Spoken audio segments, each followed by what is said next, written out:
നമസ്കാരം. ഞാൻ ശശികുമാർ തിരുമുല്ലവാരം. ഇതെൻ്റെ 234-ാമത്തെ വീഡിയോ ആണ്. അപ്പോൾ ഈ വീഡിയോ ഞാൻ പറയാൻ ഉദ്ദേശിക്കുന്നത് നേരത്തെ ഒരു എപ്പിസോഡിൽ പറഞ്ഞ കാര്യമാണ്. എന്നാലും അതിനോടൊപ്പം തന്നെ വേറൊരു കാര്യം കൂടെ പറയാൻ വേണ്ടിയിട്ടാണ് ഇത് ഞാൻ പറയുന്നതെന്നുള്ളതേ ഉള്ളൂ. അതായത് ആദ്യം സ്ത്രീകൾ എങ്ങനെ ഏത് തരത്തിലുള്ള പുരുഷന്മാരാണ് ഇഷ്ടപ്പെടുന്നത് എന്നുള്ളതിനെപ്പറ്റി ഞാൻ പല എപ്പിസോഡിലും പറഞ്ഞിട്ടുണ്ട്. അപ്പോൾ അത് കൂടാതെ വേറൊരു കാര്യം പറയാനുള്ളതെന്ന് വെച്ചാൽ ആ സ്ത്രീ ആയാലും പുരുഷനായാലും അവർക്ക് എല്ലാ ആഗ്രഹങ്ങളും സാധിക്കാനുള്ള ഒരു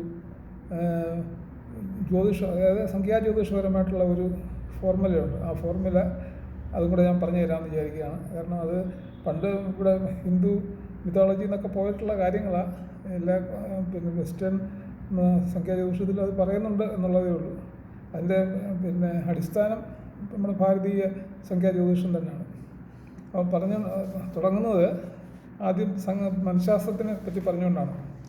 മനഃശാസ്ത്രത്തിൽ പറയുന്നത് ഒരു സ്ത്രീയുടെ പുരുഷനെ പറ്റിയുള്ള പ്രധാനപ്പെട്ട ആകർഷണം, സ്ത്രീക്ക് പുരുഷനോടുള്ള പ്രധാനപ്പെട്ട ഒരു ആകർഷണം എന്ന് പറയുന്നത് അവരുടെ സൗന്ദര്യം, പിന്നെ സരസമായ സംഭാഷണം, പിന്നെ അവരുടെ ആത്മവിശ്വാസം. പിന്നെ ഈ സൗന്ദര്യത്തോടൊപ്പം സാഹസികത കാണിക്കുന്ന പുരുഷന്മാരെയും സ്ത്രീകൾക്ക് ഇഷ്ടമാണെന്നാണ് പറയുന്നത്. പിന്നെ മാത്രമല്ല ശാരീരികമായിട്ടുള്ള നല്ല അവയവഭംഗിയുള്ള പുരുഷന്മാരെയും അവർ ഇഷ്ടപ്പെടും. ഇനി സ്ത്രീകൾ വളരെ പ്രധാനമായിട്ട് പുരുഷന്മാരുടെ ആകർഷിക്കണമെങ്കിൽ അവരുടെ വികാരങ്ങളെ മാനിക്കുന്നവരാകാം. അതായത് സ്ത്രീകളുടെ വികാരങ്ങളെ മാനിക്കുന്ന പുരുഷന്മാരെയാണ് അവർ ഏറ്റവും അധികം ഇഷ്ടപ്പെടുന്നത് പറയുന്നത്.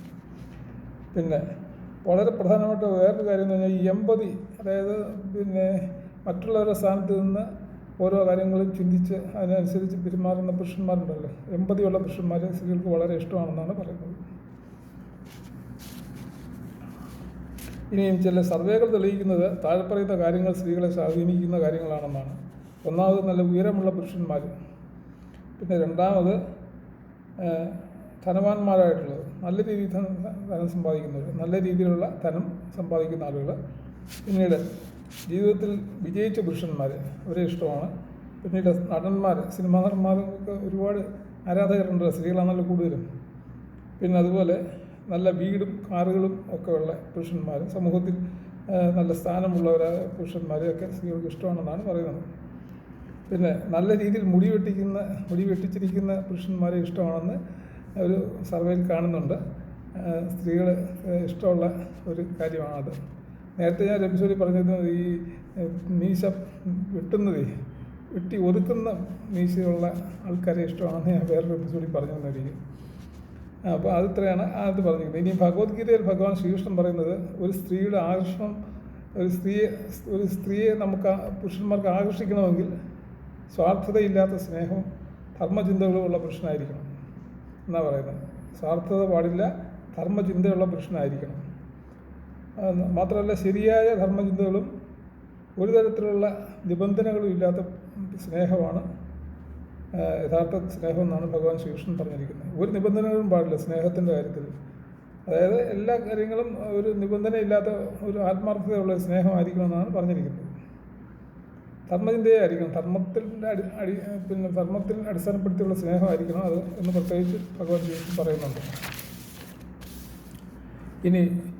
ഇനിയാണ് പ്രധാനപ്പെട്ട വേറൊരു കാര്യം പറയുന്നത്. 3, 6, 9 എന്നാണ് ഈ മെത്തേഡിൽ പറയുന്നത് തന്നെ.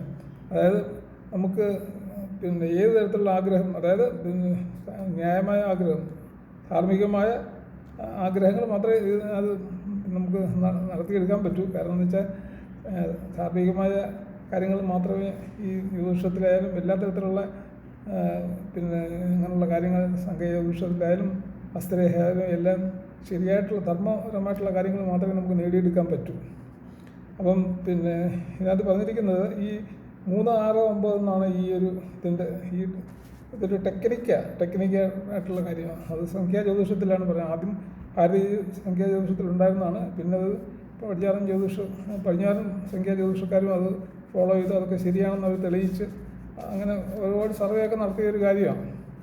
അപ്പോൾ അതിനകത്ത് ചെയ്യേണ്ട കാര്യം എന്ന് പറഞ്ഞാൽ നമ്മുടെ ആഗ്രഹമുള്ള കാര്യങ്ങൾ ഒരു പേപ്പറിലോ അല്ലെങ്കിൽ ഡയറിയിലോ എഴുതി രാവിലെ 3 തവണ എഴുതണം, ഉച്ചയ്ക്ക് 6 തവണ എഴുതണം, വൈകുന്നേരം 9 തവണ. ഇങ്ങനെയാണ് എഴുതേണ്ടത്. രാവിലെ 3 തവണ, ഉച്ചയ്ക്ക് 6 തവണ, വൈകുന്നേരം 9 തവണ. ഈ 3, 6, 9 എന്നുള്ള ക്രമത്തിൽ നമുക്ക് ഇഷ്ടമുള്ള ആഗ്രഹം ഏതാണെന്ന് വെച്ചാൽ ധാർമ്മികമായിട്ടുള്ള നല്ല കാര്യമായിരിക്കണം.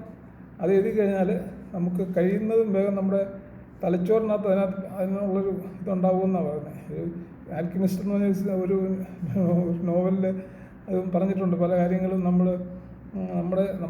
നമ്മൾ ആഗ്രഹിക്കുന്ന കാര്യങ്ങൾ നടത്തിത്തരാൻ പ്രകൃതി ശക്തികൾ നമ്മുടെ കൂടെ നിൽക്കുമെന്നാണ് ആ പുസ്തകത്തിൽ പറഞ്ഞിരിക്കുന്നത്.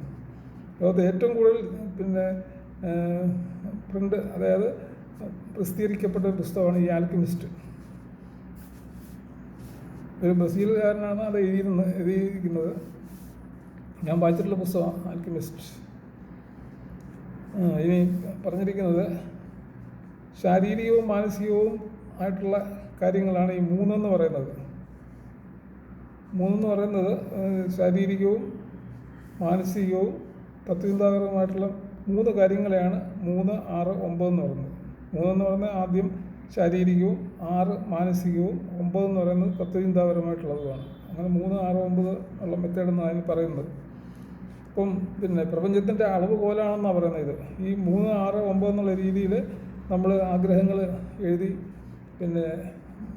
എല്ലാ ദിവസവും എഴുതി കഴിഞ്ഞാൽ നമുക്ക് അത് കിട്ടിക്കഴിഞ്ഞാൽ പിന്നെ ചെയ്യണമെന്നില്ല. കിട്ടുന്നത് വരെ അത് ചെയ്യണമെന്നാണ് പറഞ്ഞിരിക്കുന്നത്. ഒരു ജ്യോതിഷ സിദ്ധാന്തമാണിത്.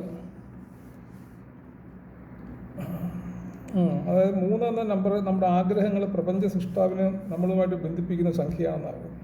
ഇനി 6 എന്ന സംഖ്യയാണെങ്കിലോ നമ്മുടെ മാനസിക ശക്തിയും മനസ്സമാധാനവും തരുന്ന നമ്പറാണ് 6 എന്ന് പറയുന്നത്. ഇനി 9 എന്ന് പറയുന്ന നമ്പർ എന്ന് പറയുന്നത് പുനർജന്മം വേണ്ടാത്ത പൂർണ്ണമായൊരു സംഖ്യയാണെന്നാണ് പറയുന്നത്, 9. അപ്പോൾ ഈ 3, 6, 9 തവണ നമ്മൾ എഴുതിക്കഴിഞ്ഞാൽ നമ്മൾ ആഗ്രഹിക്കുന്ന കാര്യങ്ങളെല്ലാം സാധിക്കാനുള്ള ശക്തി നമുക്ക് കിട്ടുമെന്നാണ് ഈ സംഖ്യാ ജ്യോതിഷത്തിൽ പറഞ്ഞിരിക്കുന്നത്. നമുക്ക് അത് പൈസ ചിലവുള്ള കാര്യമൊന്നും അല്ലല്ലോ, നമുക്കൊന്ന് പരിശോധിച്ച് നോക്കാവുന്ന കാര്യമേ ഉള്ളൂ. അത് പ്രത്യേകിച്ച് സ്ത്രീകൾക്കും പുരുഷന്മാർക്കും 2 പേർക്കും ഉള്ളത് തന്നെ. പിന്നെ എൻ്റെ ഒരു പ്രത്യേകത എന്ന് വെച്ച് കഴിഞ്ഞാൽ ചിലപ്പം ചിലർക്ക് എഴുതാൻ വായിക്കാനും അറിയാൻ പറ്റാത്തവർക്ക് പറഞ്ഞാൽ മതി എന്നാണ് എൻ്റെ അഭിപ്രായം. ഇത് എൻ്റെ അഭിപ്രായമാണ്. ഈ രാവിലെ 3 പ്രാവശ്യവും എഴുതാൻ അറിയാൻ വയ്യല്ലോ അവർക്ക്. ഇപ്പം 3 പ്രാവശ്യവും, ഉച്ചയ്ക്ക് 6 പ്രാവശ്യം, വൈകുന്നേരം 9 പ്രാവശ്യം പറയണം. ഉറക്കെ പറയണമെന്നില്ല, അത് അവരുടെ മനസ്സിൽ തന്നെ പറഞ്ഞാലും മതി. ഇനി ഇത് ഒരു ദോഷവും വരാത്തൊരു കാര്യമാണ്. ഇത് നമുക്ക് പൈസ ചിലവുമില്ല, ഒരു ദോഷവും വരത്തില്ല.